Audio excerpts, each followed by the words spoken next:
जय हिंद, जय भारत। ऑपरेशन सिंदूर के बाद कांग्रेस ने एक कोशिश की है कि भारत के यशस्वी प्रधानमंत्री मोदी जी को एक वीक प्रधानमंत्री किसी तरह से डिक्लेयर कर दिया जाए।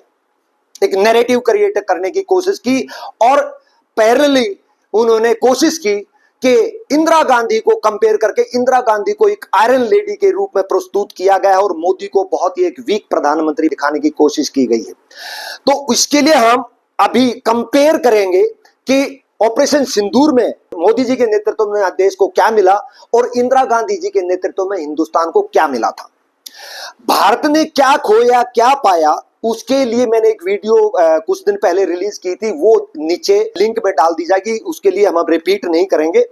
लेकिन 1970 वॉर में इंदिरा गांधी की लीडरशिप में हमें क्या मिला उसके बारे में डिस्कस करते हैं, जिसके लिए वो कह रहे हैं कि आयरन लेडी थी, आयरन लेडी थी, आयरन लेडी थी। बहुत जरूरी है डिस्कस करना।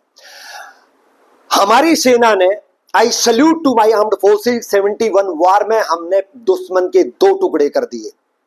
दुश्मन के दो टुकड़े किए मतलब दो दुश्मन पैदा हो गए, एक दुश्मन से दो दुश्मन हो गए। ठीक है। अब फौज ने तो हमारी ना अपना काम कर दिया, उनको सरेंडर करवा दिया।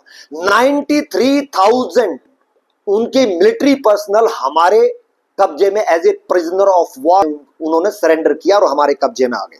और उसके बाद में रोल आता है पॉलिटिकल लीडरशिप। फौज ने अपना काम कर दिया, अब पॉलिटिकल लीडरशिप का रोल आता है। पॉलिटिकल लीडरशिप ने 1972 के अंदर एक शिमला समझौता किया इंदिरा गांधी जी की लीडरशिप के अंदर।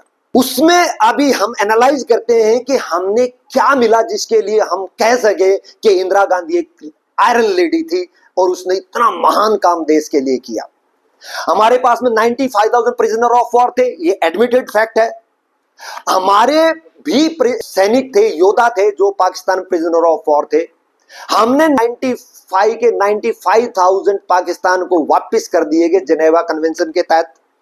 लेकिन पाकिस्तान ने आज तक हमारे 54 योद्धा, जिसमें एक कैप्टन मलिक रोहतक से मेरा रिश्तेदार भी है, आज तक 54 ईयर्स हो गए, आज तक पता नहीं है। सोचो, हम 95,000 सोल्जर उनके दे रहे हैं, उसके बदले में हम अपने सिर्फ चम्मन भी ये नहीं करें, खोद के निकालो लेकिन हमें 54 दो। लेकिन इंदिरा गांधी ने कुछ नहीं, 95 को भेज दिया और 54 के लिए आंखें बंद कर ली। एक दूसरा, जब उनकी आधी मिलिट्री हमारे कब्जे में थी लगभग एक साल तक, तो और हमारी सेना 1971 वॉर में सिंध एरिया में काफी अंदर घुस चुकी थी, पंजाब में इवन लाहौर के पास में हम पहुंचे हुए थे, जम्मू कश्मीर में काफी हम अंदर जा चुके थे। लेकिन हमने हमारी सेना को इंदिरा गांधी जी की लीडरशिप में हमने पूरी सेना को वापस बुला लिया। जो 1971 वॉर शुरू होने के टाइम पे हमारी सेना जहां पे थी लाइन ऑफ कंट्रोल पे, उनकी आधी मिलिट्री हमारे कब्जे, बहुत बड़ा हमारे पास में लिवरेज हमारे हाथ में था कि हम बार्गेन कर सकते थे कि पीओके ले सकते थे, पाकिस्तान ऑक्युपाइड कश्मीर ले सकते थे। हम जो स्ट्रेटेजिकली बहुत इंपॉर्टेंट पोस्ट है जम्मू एंड कश्मीर के अंदर, वो अपन ले सकते थे, जो कि हमारे कब्जे में थी, हमने छोड़ दी हमारी समझौते के तहत। अरे और तो छोड़ो, नानकाना साहिब गुरुद्वारा तो ले लेते कम से कम, जो कि दरिया के नदी के उस पार है, जो कि क्योंकि रिलीजन बेस्ड बंटवारा हुआ था, वो मुसलमानों के लिए था वो देश, हिंदुस्तान जो हिंदुओं के लिए था।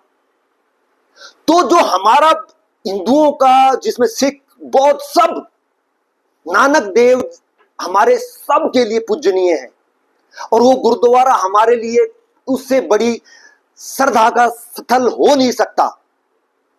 इंदिरा गांधी ने हमारा नानकाना साहिब तक वापिस नहीं लिया। हमें अपने नानकाना साहब गुरुद्वारा जाने के लिए हमें वीजा लेना पड़ता था।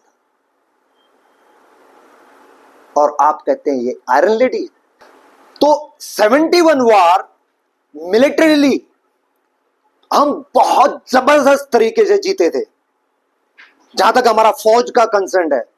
लेकिन मेरे हिसाब से पॉलिटिकली इंदिरा गांधी की लीडरशिप में हमने वो लड़ाई हारी है, जीती हुई लड़ाई हमने बाजी हारी है। मैं चैलेंज करता हूं और रिक्वेस्ट करता हूं, जो भी इस वीडियो को देखता है और जो ये कहता है कि इंदिरा गांधी एक आयरन लेडी थी, वो नीचे कमेंट करके बताएं प्लीज। रिक्वेस्ट है मेरी और चैलेंज है कि 71 वॉर में हिंदुस्तान को इंदिरा गांधी की लीडरशिप में क्या मिला। I am waiting for your comment. जय हिंद, जय भारत।